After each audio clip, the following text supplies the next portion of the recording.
Amen. Mapagpalang gabi po sa bawat isa at tuloy-tuloy na po tayo. Magandang gabi po sa mga nasa FB Live at dito sa Bulwagan po. Pinagpalang gabi po sa ating lahat. Amen. Sa mga Bisaya, mayong gabi po sa inyong tanan. Amen.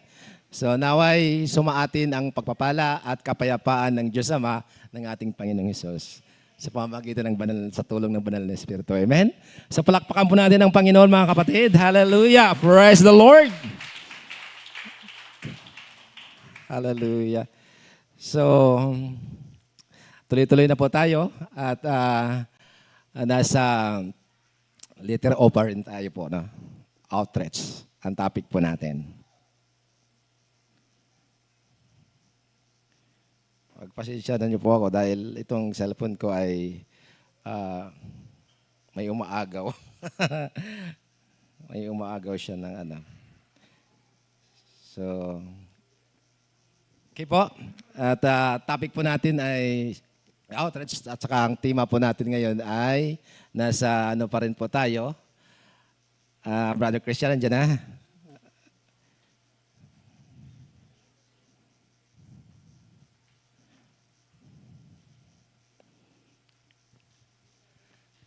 Okay po. At sige po, mamaya ilalabas din po yan. Okay, napakaganda, no? So, dyan po tayo, no? Okay po, at magandang gabi uli sa bawat isa. Ang topic po natin ay outreach at ang tema po natin ay sa loob ng isang taon po yan.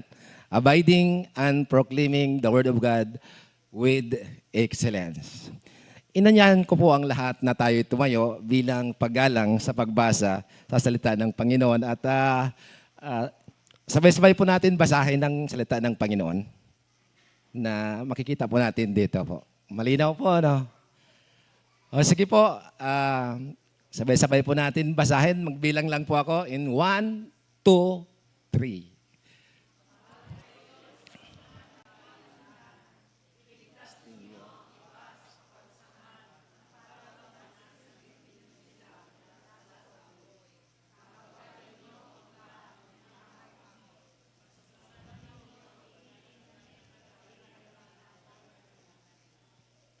Amen. Manalangin po tayo. Father in heaven, Lord, thank you so much, Lord, sa iyong salita, Panginoon.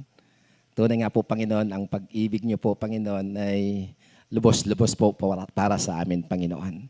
Sa gabi na ito, Panginoon, nais po namin, Panginoon, na maranasan muli, Panginoon, at ang inyong salita, Panginoon, maitanim po sa aming puso, sa matabang puso, Panginoon, upang sa ganon, Panginoon, ay mamumunga po ito, Panginoon. Kaya po, ayon po sa panalangin ng aming pastor kanina, Panginoon, muli, gamitin niyo po, Panginoon, ang inyong mensahero sa gabi na ito, Panginoon. Wala po siyang magagawa, Panginoon, sa kanyang sariling karunungan. Bagkus, Panginoon, hinihingi po namin, Panginoon, ang iyong banal na espiritu na siya po, Panginoon, ang mangunguna po sa bawat isa sa amin. Gamitin niyo po ako, maitili, Panginoon, para ihayag ang inyong mensahe sa bawat isa sa amin. Ito po aming dalangin sa tanging pangalan ni Jesus. Amen. Maraming salamat po, mga kapatid. At ayan po ay isang warning or bilin sa mga manampalataya. Napakahalaga po ang yung babala at payo. Amen. So, ang babala at payo ay nakakatulong po sa atin. Mga kapatid, lagyan po natin ng pamagat. Ang pamagat po natin ay niligtas ka para magligtas ng iba. Sige nga po, sabihin po natin, niligtas ka para magligtas ng iba. Ligtas ng iba. Iniligtas po tayo ng Panginoong Hesus, hindi lang para mabuhay, hindi lang para komportable. Niligtas po tayo ng Panginoon para magligtas ng iba. Amen? Ang sumulat ng aklat ng Judas ay si Judas mismo. At sabi po doon sa sa chapter 1, verse 1 ng Jude, ang sabi po dyan, ang sulat ni Judas, alipin ni Jesucristo ay kapatid ni Santiago. So, sino si Judas? Si Judas ay isang, sa Biblia, so bago po natin banggitin po sino si Judas, sa Biblia may 4 na kilalang Judas. Una po dyan, si Judas Iscariot. Yung po yung nagtaksil kay Jesus. Na pinagpalit si Jesus ng 3 pirasong pilak. Yung pangalawang Judas na nabanggit sa Biblia ay si Judas, son of James. So nababanggit po yan. So son of James. At yung pangatlong Judas na sumulat ng binasa natin ngayon ay kapatid ni James. At ang pang-apat na Judas ay yung Judas na nababanggit sa Acts chapter 15, Judas Barsabas. Yung binabanggit ko na son of James, siya po yung sinasabi, isa po siya sa 12 disciples na tinatawag, familiar na tinatawag na Tadios. Kasi dalawa pong Judas sa 12 disciples. Si Judas Iscariot at si Judas Tadios na anak ni Santiago. At yung pangatlo, kapatid. Itong Judas na ating binasa ay kapatid ni Santiago at si Santiago naman ay kapatid din ni Jesus Christ sa laman. Therefore, silang tatlo ay magkakapatid. So binabanggit po yan sa chapter 13 ng Matthew, verse 55 at Marcos chapter 6 verse 3 na nabanggit po doon na ang mga kapatid ni Jesus, si Santiago, si Simon, si Jose at si Judas. Kaya ang mga Protestant, maraming Protestant at mga scholar, mga evangelical scholar, nananiwala na si Judas ang sumulat sa aklat na Judas nating binasa. Siya po yung kapatid ni Santiago, James the Just. Santiago na matuwid na kapatid ni Jesus Christ. So, mahalaga ang sulat ni Judas na kapatid ni Jesus, na kapatid din ni Santiago. Mga kapatid, mahalaga po ang kanyang sulat. Unang sulat niya, ang sinulatan niya ay mga manampalataya. So unang sulat niya, tatlong mensahe sa sulat niya. Una, pagbabantay laban sa maling guro. Kasi sa church nila, maraming bulaang guro. Mga teacher na picking teacher. Marami nang pumapasok sa kanila at ito po nga po, sinulatan ni Judas ang mga manampalataya doon para pagbantay laban sa katuruan ng mga bulaang mga guro. At ang warning po, ang warning at pabilin po, yung bilin, yung babala at payo, ay makikita po natin sa pangalawang mensahe sa 17 to 23 na ipaglaban ang tunay na panampalataya. Kasi parang yung mga picking teacher ay nanggugulo na sa kanilang teacher, sa kanilang mga kapatiran. Kaya winarningan ni Judas ang mga manampalataya. Kaya dito tayo dadalhin ng Panginoon sa warning at bilin. So yung pang tatlo na mensahe, yun po yung bendisyon. So pag nagsusulat sila, mayroon pong mga sinasabi ni Judas na manatili kayong tapat sa Diyos at manalangin at magpupuri sa Diyos. So mga kapatid, isang maikli lang po ang sulat ni Judas, pero matapang. Matapang po siya na nagbibigay babala sa mga manampalataya laban sa mga nanggugulo, yung mga picking teacher. So matapang po na sulat po ito sa bawat isa kasi yung mga nanggugulo sa kanila ay dadayain at sisirain ang kanilang natutunan tungkol sa pagtuturo sa kaligtasan sa Panginoong Hesus.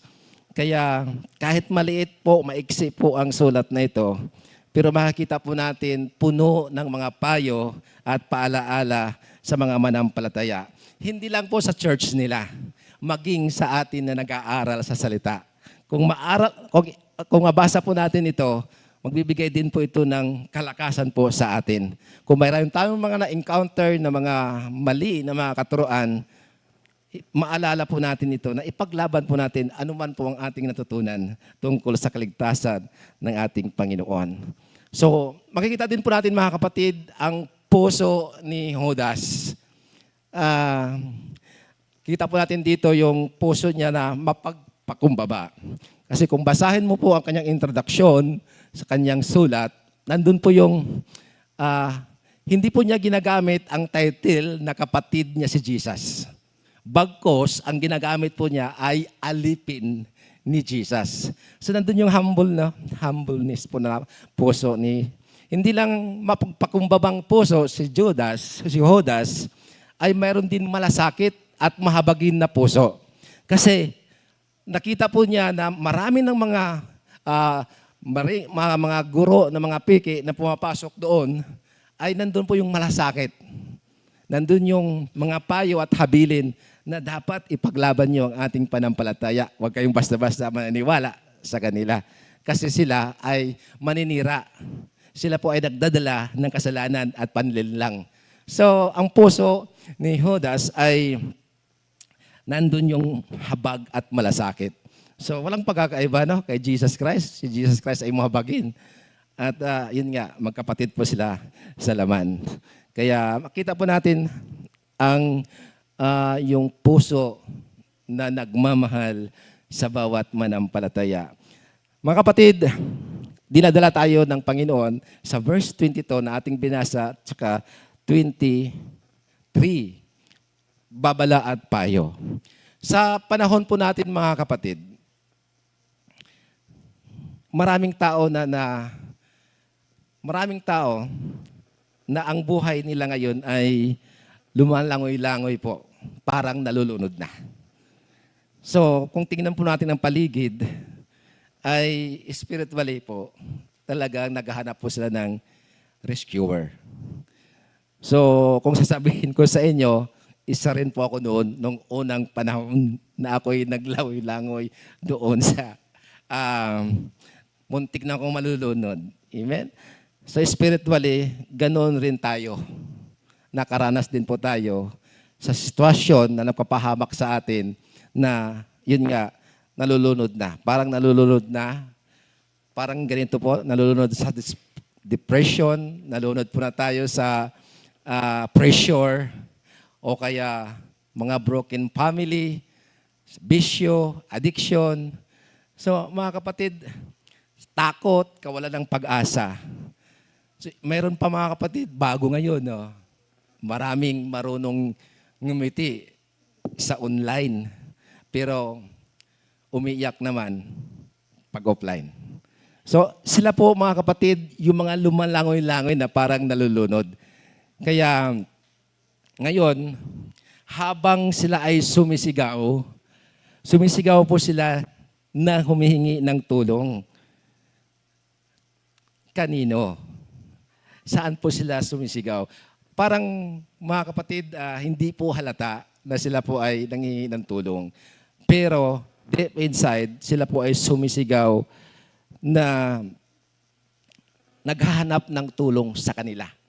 Yung kanila, titingnan po natin kung sino sa kanila. Yung kanila na yan, naghahanap ng tulong sa kanila. So mga kapatid, ang tanong, ang sagot, nandito lang. Kaya tingnan na po yung tanong. nasaan ang may rescuer heart? Sila po ay sumisigaw na tulong, tulong. Ang tanong, nasaan ang rescuer heart? Ang sagot, mga kapatid, nandito lang. Lumingon ka sa kaliwa, sa kanan. Yan yun, no? Yan ang may rescuer heart. Oo. Kahit hindi ka lumingon, mga kapatid, sa tabi mo sa kaliwa at kanan, siya po yung may rescuer heart. Tayong lahat, mga kapatid, ay mga rescuer. Amen? So sila po yung naghahanap sa atin. Kasi iniligtas po tayo para iligtas natin sila. Amen? So, mayroon ba dito sa atin na nangangailangan pa ng kaligtasan? Maaari. Kaya mga kapatid, hindi lang sa labas na sumisigaw na iligtas mo ako. Maaring kapatid natin sa panampalataya, maaring kapatid natin sa laman, maaring kaibigan po natin. Sila po ay sumisigaw. Mga kapatid, alam na po natin kung sino yung rescuer. Yung nasa gilid mo, left and right, yun po yung rescuer. Ako, ikaw, hindi kasali. Kasali ka. Kasi nung lumingon yung katabi mo, ikaw din ay rescuer din. So mga kapatid, yung rescuer, may rescuer heart, nakausap ko po yung LGO po natin sa Calamba, yung nagre-rescue, bukod sa fire, sa mga bumbero, mayroong LGO na mabilis sila nagre-rescue. Tinanong ko siya, so ko sa kasol, sabi ko, bro, ano ba yung puso ng rescuer? Sabi niya, bay, kasi ang tawag niya, Bisaya kasi siya. Bay, simple lang. Simpleng tao lang kami, pero may malasakit. Hindi kami bulag. Hindi kami bulag. O kaya, pag mayroong tumatawag sa amin, may mga pangyayari na kailangang i-rescue, ang bilis nila. Ang bilis na pumunta. So, may tapang po sila. Nung narinig ko po, yung tapang niya. Kasi bago sila isalang doon, nandun yung Trini, napakatindi. Parang ang Trini nila ay yung mga fire, yung mga bumbero. Yun ang Trini nila. So nakikita ko po dito yung tapang nila sa pagpili para tulungan kahit sa delikado na sitwasyon. Sunog, sa nakaraang buwan, sunod-sunod ang sunog sa Calamba at halos araw-araw may sunog. Isa po sila doon nag-rescue. So, mga kapatid, nakikita ko po sa kanila yung puso na mayroong habag na handang tumulong. So kaya mga kapatid, yung mga nagpatotoo kanina, sila po yung may rescuer heart yung pupunta sa send to serve. So kahit alam nila na delikado or hindi nila alam ang mangyayari, pero ang nangibabaw po dito na gusto nila tumulong doon sa mga kailangan tulungan. Mga kapatid, sila ay may pag-ibig puno at umaapaw. Kaya matapang sila ng desisyon, iniiwanan nila ang kanilang family para lang i-challenge ang kanilang buhay para mag-rescue. Amen? Ganon si Jesus Christ. Pumunta si Jesus Christ dito para i-rescue ang mga nangangailangan. So mga kapatid, iniligtas tayo ng Panginoon, hindi lang para magiging komportable tayo. Iniligtas po niya tayo para magligtas ng iba't. So balikan po natin ang ating talata na ating binasa sa verse 22. Sabi po doon, mahabag kayo sa mga nag-alinlangan. So, dito tayo po kukuha sa unang punto po. Pagsabi, mahabag. So, nandun yung puso ng Panginoon, mahabag. So, dahil sa, naliligtas po tayo dahil sa habag ng Panginoon. Kaya ang unang punto po natin, iniligtas muna tayo ni Jesus. Yun po yung unang punto po natin. Iniligtas tayo muna tayo ni Jesus Christ. Mga kapatid, sabi sa awit natin kanina, no? Romans chapter 5 verse 8, while we were still sinners, Christ died for us. Niligtas po tayo ng Panginoon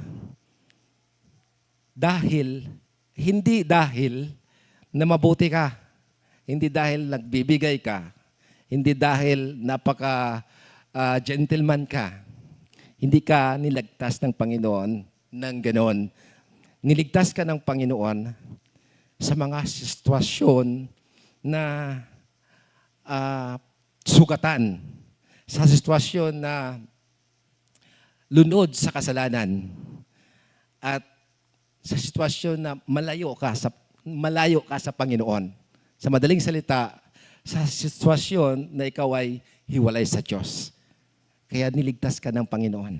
Ayaw ng Panginoon na matuluyan ka na mapalayo sa Kanya. Kaya mga kapatid, bumaba si Jesus Christ upang sagipin ka o kaya iligtas ka. Dahil mahal tayo ng Panginoon. Ayaw niya na mayroong isa na nawawala sa Kanyang kawawan. Amen? Pumunta siya para sagipin ka or hugutin ka doon sa sitwasyon na nagpapahamak sa iyo. Mga kapatid, itatanong ko sa bawat isa sa inyo, sino po sa inyo ngayon na naalala niyo na saan kayo niligtas ng Panginoong Hesus? Kasi dati ay lumalangoy-langoy din po tayo sa mga sitwasyon na yon. Yung kasalanan, depression, pressure, pagkawalan ng pag-asa. So, sino po nakakaalala sa inyo? Saan po kayo iniligtas ng Panginoon? May naalala po kayo? Minsan nakakalimutan natin kung saan tayo iniligtas ng Panginoon. Maaring niligtas po tayo ng Panginoon sa takot, o kaya addiction, o saan man ng mga bagay, yung pagkawalan ng pag-asa, yung sinasabi nila na toxic lifestyle, yung guilt, at saka yung spiritual emptiness. Saan po kayo doon niligtas ng Panginoon o sinakip ng Panginoon? So naalala na po ninyo, saan po kayo niligtas ng Panginoon, kung bakit kayo narito, at may buhay, at may portable na buhay, ligtas, may pag-asa. So may naisip na po kayo? Mga kapatid, hayaan niyo po ako mag-share sa inyo. Ako rin po, naalala ko saan po ako niligtas ni Lord. Yung spiritual na emptiness. Doon po ako niligtas ng Panginoon. Ako po ay galing sa probinsya. Lumaki ako na Christian family. Lumaki po ako at yun din po, kung nag-Bible study po kayo, naglalakad at pumupunta kayo sa malayo, ako rin po, naglalakad din po kami doon 2.5 kilometers at 3 kilometers. Alternate po yon. Yung unang 2 kilometers tuwing Sabado at yung pangalawa naman ay yung 3 kilometers. Every Saturday po yun. Lalakarin po namin 2:00 ng hapon. Pero huwag kayo mag-alala dahil ang nilalakaran po namin, may mga puno naman ng mga niyog. Kaya nakatambay po kami. So, yun po yung sitwasyon ko doon sa probinsya. At nung nag-work na po ako sa Maynila, at sa Maynila ay 9 years po ako doon. At dinala po kami sa Kandubang. 4 years po ako dito. Pero tanongin niyo po, dry na dry ang aking spiritual life. Binilang ko po kanina, kahapon, kung ilang beses po ako umattend ng church para mag-worship. Nabilang ko mga kapatid, nasa 5 lang po. 9 years po ako sa Maynila, 5 beses lang po ako naka-attend. At ang yung isang beses pa sa Korean church pa ako naka-attend na hindi kagaya sa atin. Mga kapatid, dry na dry po. At nilipat po ang aming company dito sa Canlubang, lalo na rin, dry na dry. Puro work, work, work, walang church. So yun yung sitwasyon po. Kaya mga kapatid, naalala ako, dito ako hinugot ng Panginoon, niligtas. Mga kapatid, dumating ang Panginoon at sinagip niya ako. Para bang itong ilustrasyon ko ng buhay ko noon. Noong mga panahon yon, mga kapatid, parang ako ay isang taong lunod na parang hindi ko kailangang lecture, yung pagtuturo, turuan, hindi kailangan. Ang kailangan ko noon that time ay sasakipin ako. Nanalangin po ako everyday, sa umaga, sa gabi. Nanalangin po ako mga kapatid, pero walang church. Wala, as in wala talaga. Dry na dry, wala talaga. Nasa Canlubang na po ako. 11 years, walang 5 beses lang ako umattend. Pero doon sa province, walang sablay. Walang sablay po yon. Talagang walang ginagawa namin kundi pag may gawain, may gawain. So, baliktad. Pagdating sa Maynila, wala na. So, dumating si Jesus Christ sa buhay ko po. Hindi literal si Jesus Christ ang dumating. Ay hindi physical. Literally. Mayroon po siyang ipinadala na iniligtas niya. Mayroon siyang pinadala na iniligtas niya at nag-rescue sa akin. Mga kapatid, nandito po siya. Nandito po siya. Dahil niligtas siya ng Diyos, nag-respond siya. Maraming ng times ako nanalangin sa Panginoon. Ngunit nag-response po ang ating kapatid sa katauhan ni Ninang Chuna. Dahil yung bahay nila, sa likod po namin, bahay namin. Lagi po ako dumadaan dyan. Sa aking panalangin, kinalabit po siya ng Panginoon para i-rescue ako.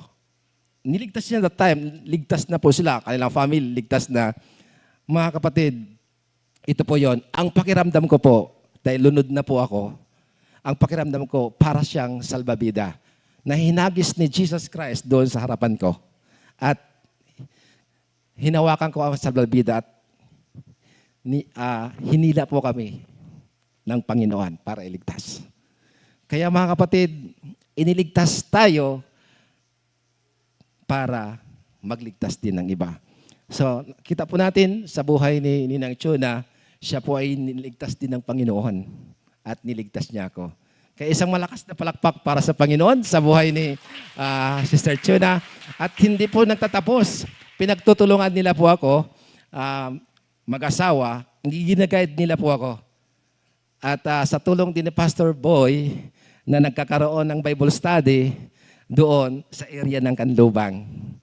At yung mga kapatid na ni-rescue ng kapatid ay hindi rin po ako tumigil na magligtas din po ng iba.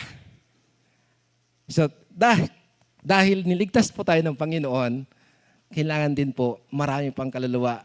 So that time marami po kaming mga kaibigan na dinala po doon sa Bible study upang mag-aral sa salita ng Panginoon. At ito ngayon mga kapatid, ang iyong kapatid na nakatayo ngayon, simula noon at hanggang ngayon, binibilang ko po, 1 beses lang yata ako sumablay na umatin sa church. Amen? Hindi ko na matandaan. Pero nung nasa Maynila ako at sa Canlubang, 5 beses lang, 11 years. At 13 years. Kasi 4 years ako sa Canlubang at 9 years naman ako sa Maynila. 5 beses lang. Pero nung sinagip ako ng Panginoon, dahil ng response ang ating kapatid, mga kapatid, hindi ko mabilang na wala akong absent sa paggawain ng Panginoon.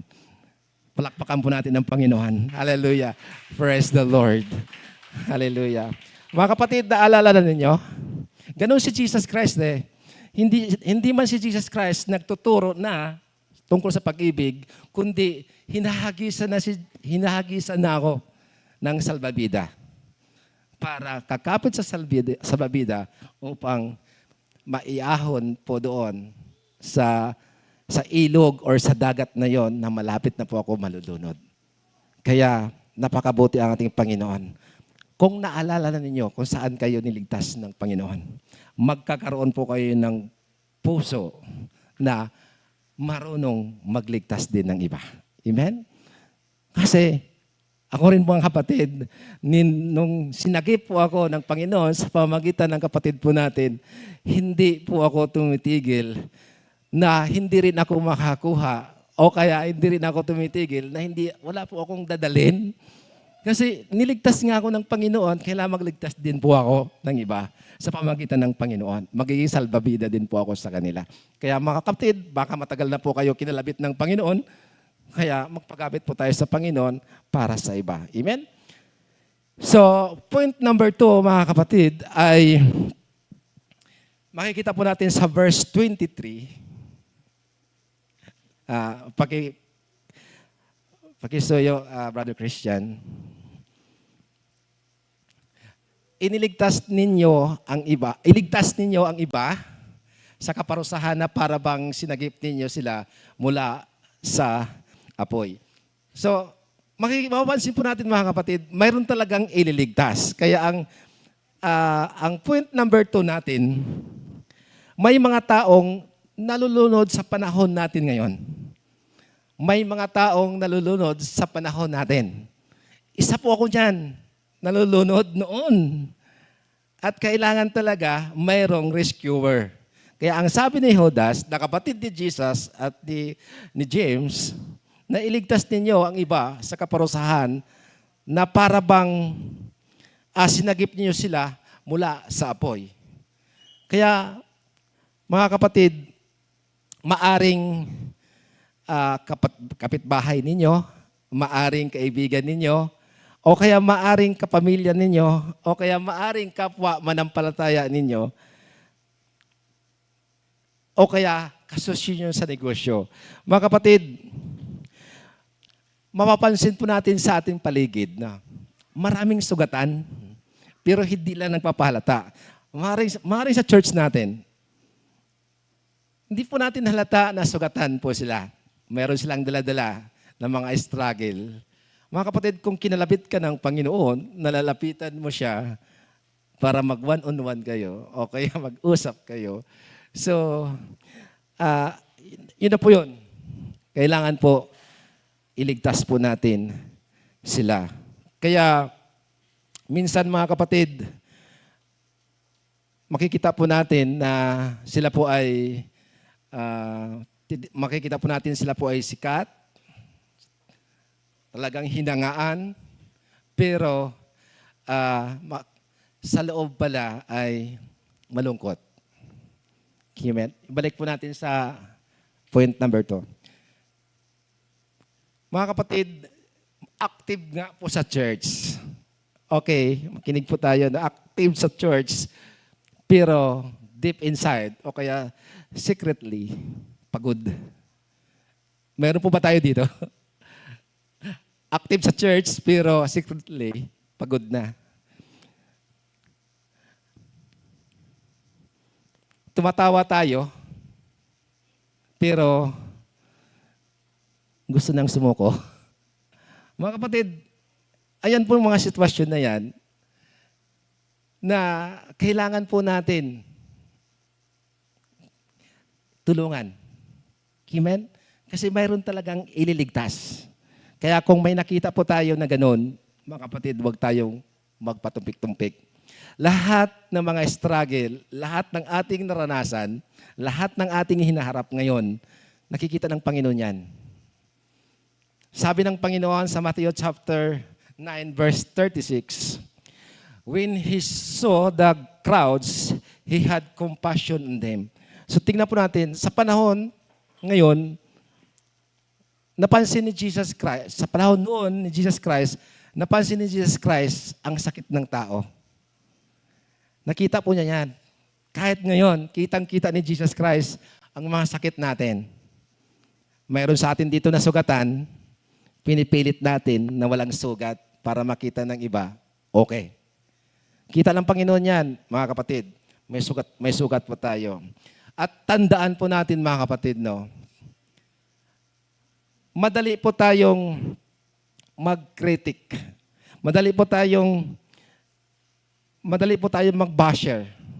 Madali po tayong maggawa ng magkwento para sa iba. Tapos, tayo mga kapatid, ang ginagawa po natin ay observer pa rin. Amen? Pero, tingnan po natin sa ating kapanahonan ngayon, tingnan po natin sa loob ng church. Mayroon kayang pusong mawain? Mayroon kaya? So mga kapatid, ang Panginoong Hesus, ang Diyos ay naghahanap ng mga taong magpipray sa mga nangailangan.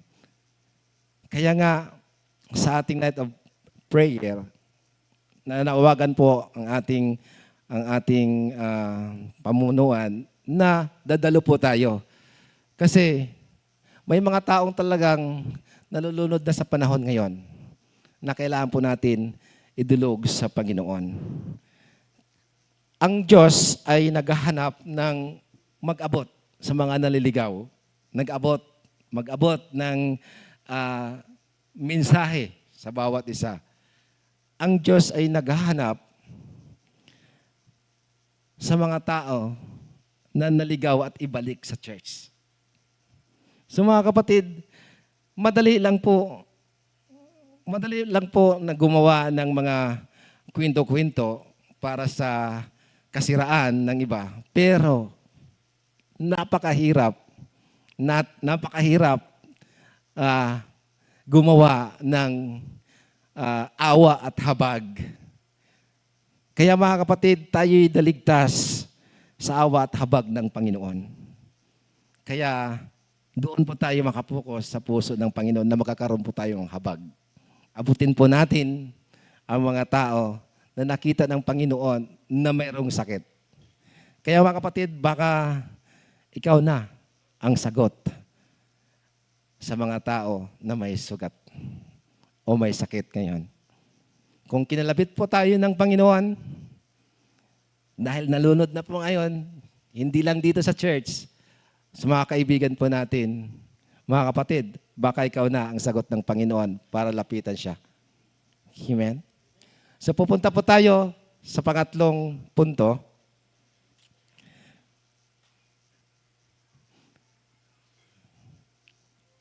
Ang mga rescuer, tayo mga kapatid na niligtas ng Panginoon, tayo po ay mga rescuer. Kaya, sa point number 3, ang tagapagligtas ay hindi lang, number 3 bro, ang tagapagligtas ay hindi lang nanonood. Kumikilos po sila. Like Jesus, pumunta si Jesus Christ dito, hindi lang nanonood, kundi araw-gabi siya po ay nagtuturo kasama ang kanyang mga 12 disciples para iligtas ang iba. So hindi na sulat ata ni Yaya, no?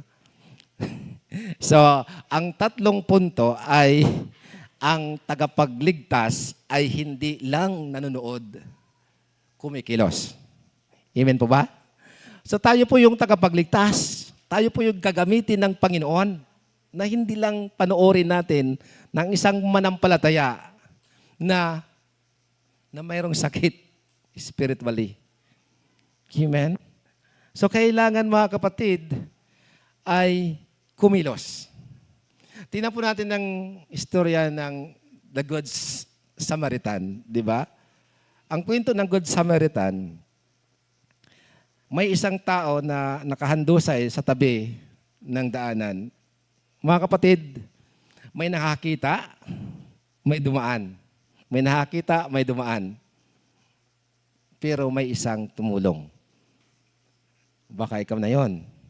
Amen? So, maraming Christian today na nakakita lang. Nakita niya ang kapatiran, nasugatan, nakita lang. Pero tingnan po natin mga kapatid, ang rescuer heart ay hindi niya hinayaan na hindi niya lapitan. Amen? Hindi niya hayaan na hindi siya kikilos. Lalapitan po niya yan. Amen? Para kausapin upang iligtas. Ang tunay na rescuer, mga kapatid, ayon sa sinasabi natin kanina, hindi sila naghihintay na kung ano. Hindi nila kailangan, wala sa kanilang isip na sisikat ako pag tulungan ko yon. Wala. Nung in-interview ko siya, wala yon. Sabi niya, do or die to by kung ano mangyari sa amin. Kagaya ng sunog doon sa Del Pilar, ang layo ng tubig kasi yung fire ng yung truck ng fire ay di makapasok. Ang makapasok lang yung kanila. Pero yun nga, ang haba ng kanilang hose para makarating doon sa tubig. Ginawa nila ng paraan. So, yun po yung ginagawa nila. Hindi nila ginagawa yan, hindi nila iniisip yan para sumikat sila. So, yun po yung tunay na rescuer. Handang maabala para makatulong. Yun po yung the good Samaritan. Kahit alam niya na maabala siya, handa po siyang maabala para matulungan ang nangangailangan. Sa panahon po natin ngayon, ganito po ang hitsura sa pagtulong. Maaring ang ating kapatid, maaring ang ating mga family ay dumaan sa depression. So ganito po yan, isang mensahe po sa kanila. Ito po yung hitsura ng pagsagip. Ititext po natin kung malayo sila, kausapin po natin at lalapitan sila. Maaring i-share po natin. Pag-share ng Word of God, ito po yung hitsura ng pagsagip. Yung pag-share po natin, share ng Word of God, na ibibigay ng Panginoon sa iyo yung tao at hindi natin ginawa. Mga kapatid, ang tawag po napakasayang. Kasi hindi ka bibigyan ng Panginoon ng isang tao na hindi maniniwala sa iyong sinasabi. Kasi ikaw ay kinausap ng Panginoon at siya naman ay kinausap ng Panginoon, nasa tabi mo lang at hindi mo ibinahagi ang salita ng Panginoon. Mga kapatid, hindi mo pinakinggan ang Panginoon. So ito po yung hitsura po ng pagsagip. Yung pagkakataon na i-share mo ang salita ng Panginoon. Pangalawang, yung pag-akay natin sa church, isang hitsura po yan, larawan, nasa pagsagip natin, naakayin po natin ang ating mga kapatid na wala na, hindi na umatin sa atin o kaya yung mga tao na palaboy-laboy na lang, i-invite po natin, dalhin natin sa church. So ito po yung pagsagip sa mga kaluluwa. Lalo na yung mga pagkikinig po natin sa mga manampalataya na may pagod na. At kung narinig po natin na yun na nga, pagod na. So ito po yung hitsura na lapitan po natin sila para i-encourage po. At ito po mga kapatid, yung prayer po natin, isang hitsura po yan sa pagliligtas. Iluhod po natin sa Panginoon para ipanalangin yung ating kapatid na malayo sa lugar. So yun po yung isang larawan sa pagligtas natin sa ating kapanahonan ngayon. Yung pagiging liwanag at asin tayo sa grupo na ating inatinan. Di ba? Kung saan man tayo dadalhin ng Panginoon, isang hitsura po yan sa pagligtas po, na magiging liwanag at asin po tayo sa kanila. Mga kapatid, hindi lahat po pastor. Hindi po lahat tinatawag pastor. Pero lahat ng believer ay nagmamahal. Amen? So lahat ng believer ay nagmamahal. Kaya mga kapatid, mahal ka ng Panginoon. Ang Panginoon una ang nagmamahal. So kailangan mga kapatid, magmahal po tayo sa kapwa po natin. Amen? Ano man po ang ating gagawin po natin ayon sa ating makakaya. Huwag tayong matakot na tumulong sa kanila dahil sasamahan po tayo ng Panginoon kahit sa huling panahon. Pangako ng Panginoon yan, humayo kayo at nandyan lang po ako sa inyo. Hindi ko kayo pababayaan. Magligtas kayo. Pumunta kayo sa ibang lugar, magpa-send to serve kayo. Kasama niyo ako. Amen?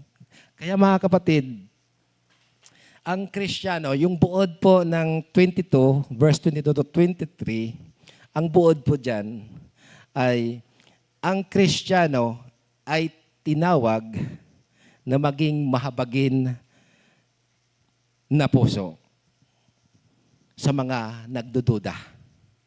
Amen?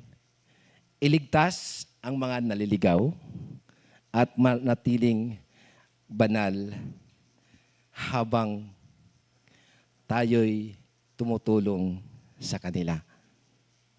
Sa Kristiyano, mga kapatid, sa Kristiyano puno ng compassion. Hindi condemnation. Kaya sa pagtatapos, mga kapatid, tiyak ako mayroon na yan. Sa pagtatapos, mga kapatid, basahin po natin. Hindi aksidente na niligtas ka ng Diyos. Mahal tayo ng Diyos. May purpose ang healing mo. May dahilan ang testimony mo. May mission ang buhay mo. Tayo ay pinagaling ng Diyos upang magpagaling.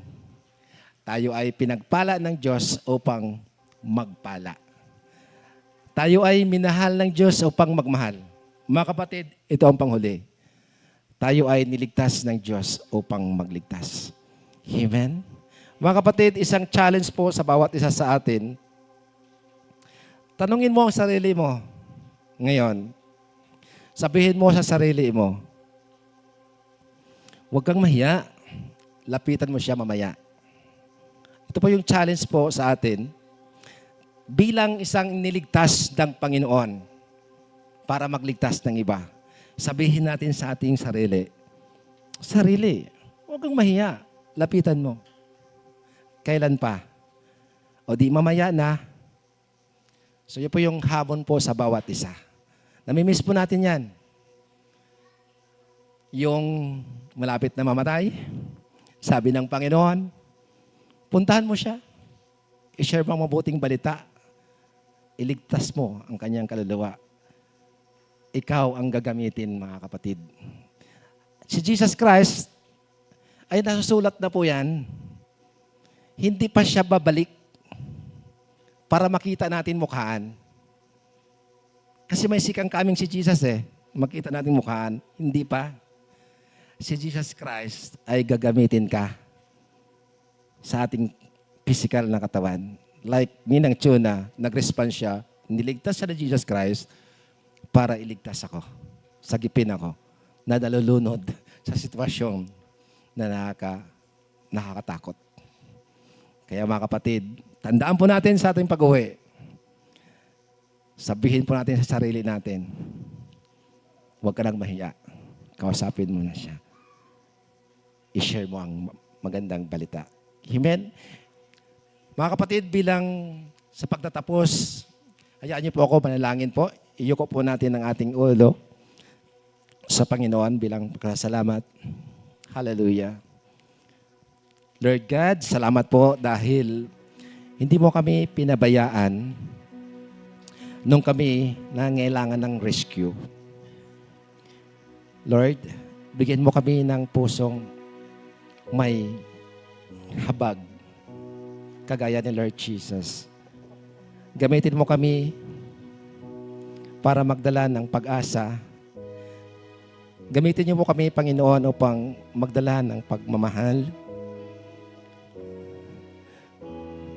Gamitin niyo po kami, Panginoon, para iligtas ang iba.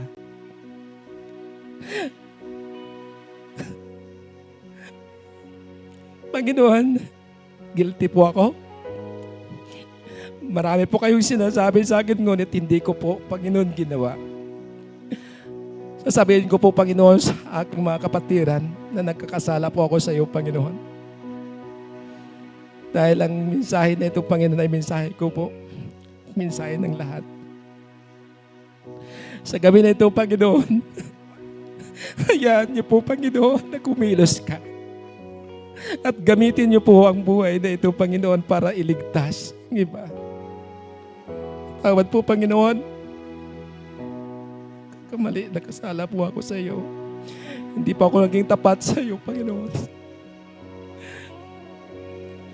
Panginoon, tapos na po ako umiyak ng aking ginawa po ito. Dahil mismo sa akin, Panginoon, nagsabi mo, puntahan mo ang kapatid mo. Malapit lang sa inyo. Pero hindi ko pinuntahan hanggang ngayon, Panginoon. Sinabi ko sa pangawang punto, Panginoon, pupuntahan ko siya mamaya. Pero hindi ko ginawa. Tawad po, Panginoon. Panginoon, samahan niyo po ako. Pupuntahan ko siya bukas, Panginoon. Sasabihin ko sa kanya, kapatid, bumalik po tayo sa church. Sumamba sa Panginoon. Dahil malapit na ang Panginoon. Kaya, Panginoon, dalangin ko po sa bawat isa. Maaring hindi rin ako, Panginoon, hindi rin na ako kagaya sa kanila.